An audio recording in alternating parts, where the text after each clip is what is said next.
What's up, everybody? It's your boy, the Anonymous Farmer with Anonymous Genetics, back with another little informative video for everybody here on YouTube, all my followers, my subscribers. Just another free tutorial just to talk about some things that I get a lot of questions about. And today's topic is going to be lighting. Now, I know you guys who are growing outdoor like, oh, it's about lighting. I don't need to listen. I have the sun. Yeah and no. You can use supplemental lighting when going outdoors, and you can adjust the cycle of your plant with supplemental lighting if you're growing in a greenhouse situation, or let's say if you're in pots and you have a lighting that you can hang some more on your patio and supplement lighting, you can use lighting for that as well. So you're not totally out of the game of lighting if you're growing outdoor. And one reason why you'd want to use lighting when growing outdoors, if you get clones, if you're unable to get seeds or if clones are readily available to you, clones a lot of the time tend to flower as soon as they go outdoor because they have perfect direct light indoor 18 hours a day. You can't get that outdoor. So it kind of tricks the plant and it makes it want to flower, sometimes stresses it out. So when you take a clone and you put it outdoor, the best thing for you to do is put it into a mobile pot and use supplemental lighting. So get it outside, from when the sun comes up in the morning, and then when the sun goes down at night, as soon as you stop getting direct light, put it under your supplemental lighting for a few hours so you can extend your veg period. So let's say if you were to buy a clone today and you wanted to, get it a little bit bigger than a foot or two tall, you could do that. And you could pop it outside, and with the way San Diego's climate is, it's pretty mild even in the winter, you can fully flower outdoor. Even if you were to buy a clone today, you could get it up, get it 2-3 foot tall with supplemental lighting over, easily a month period with the proper nutrients. And then take it out from the supplemental lighting, put it outside and let it do its thing. Alright, so back to the topic at hand, lighting. Now, I've been in this game for 20 plus years, and I've seen all types of different lighting. A lot of stuff has changed with technology. People tend to stick to things they know, and they know that work well. So me personally, myself, I still am behind times as far as lighting goes in my veg area. My vegetative growth, I still use T5 lighting, and that's pretty much like the same kind of fluorescent lighting you see in offices and things like that. It's a tube about this long. It has specific spectrum for growth. You have to look for the actual grow T5 light bulbs. You can't just use the ones from the office. It's a different spectrum, and it doesn't provide the necessary light, or I guess the necessary spectrum for growth. But you can even use those little herb garden under counter growth lights that you get at Walmart for little herb gardens. Those will work. I'm telling you, I've seen some ghetto stuff done with people and lighting, and you can get the job done for pretty cheap as far as vegging goes. Now, when you're talking about flowering the plant, you're going to want to have a lot more intense, a more reddish, yellow, orange spectrum lighting. You're not going to get that from fluorescent lighting, unfortunately. But with recent technology and LED lighting, you can achieve the same quality buds with LED lighting as we were getting with high pressure sodium lights. Now, high pressure sodium, HPS, those are what you hear people refer to as like, I got 1,000 watt. They're usually talking about high pressure sodium. They do have metal halide lights as well, but those are more of a bluish cool color, so they're better for growth, not so much flowering. And basically, people who do metal halide usually switch over to HPS in the flower stage. So they have them under the metal halide, and then once they trigger flower, they switch it over to HPS, which works. But now with today's technology, LED lights are where it's at. They are where it's at. Let me tell you what. They have adjustable spectrum.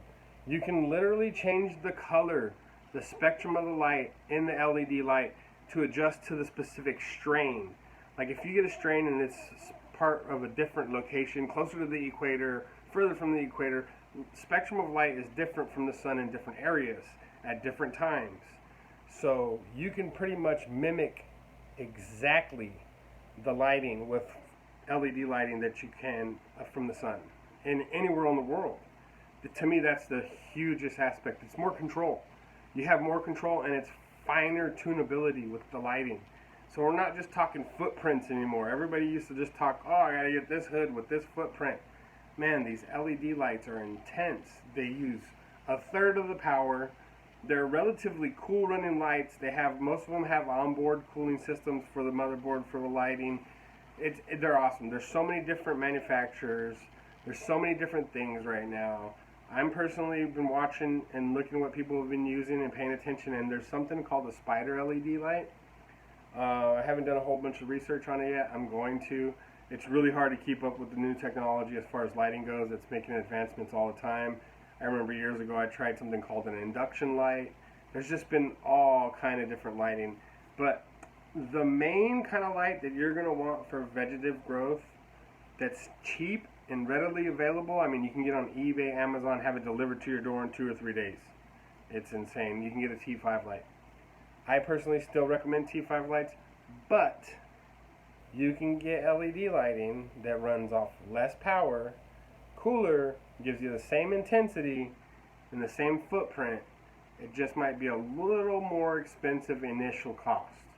So as opposed to paying $150 for like a 4-foot, 4-bulb T5, you're going to spend $300 on the LED system to cover the same amount of area. But LEDs, you don't have to change the bulbs. T5s, you're constantly changing bulbs. I'm telling you what, as soon as you see a little gray on the end and the corners right there, get rid of it, because it's not nearly as powerful as it was new. So basically, for the first time growers, if you have the money and you're willing to make the investment up front, get LED.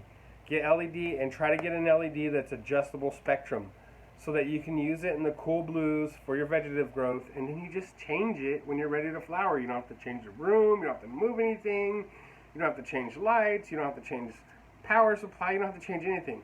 And what I mean by power supply is a lot of T5 lights back in the day were 110, and I tend to use 220 for my high pressure sodium. 1000 watts cuts the amperage. Somehow, some way, in my mind, it makes me feel like it's cheaper and you get the same intensity and the same power. But if I were to start a flower, see, I don't personally flower indoors anymore. If I were to start a full-on grow room, set it up nice, I would go LED all the way. I'd go LED, and I'd do a little bit of research too for what's going to be best for your particular situation. If you're using a 4x4 grow tent, you may not need the best of the best because you don't have very much, surface space to cover. It's a 4x4 grow tent.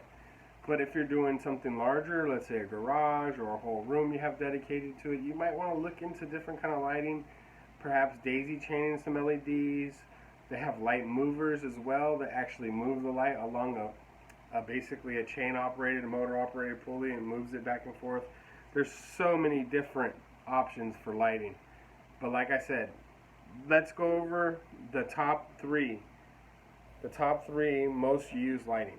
We're going to have your fluorescent lighting, which are your T5s, which people use for vegetative growth.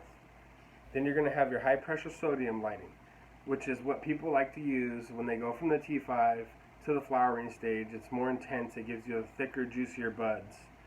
And then we're going to talk about the LED lighting. One more time, the LED lighting. The LED lighting. Me personally, I'm going to be making a change from the T5 light for the vegetative growth to the LED lighting as soon as possible. I'm still doing research. I'm one of those weird people. I like to read customer reviews and spend a lot of time doing research before I make a purchase. That's why I'm not telling you guys a specific brand. Also, I'm not sponsored by anybody, so I'm not loyal to any company. I've used Hydrofarm, I've used Botanicure, I've used Hortilux bulbs. The list goes on and on and on. But today's video was about lighting. And if anybody has any more questions, drop it in the comments. You can hit me on the Gmail at anonymousgenetics@gmail.com.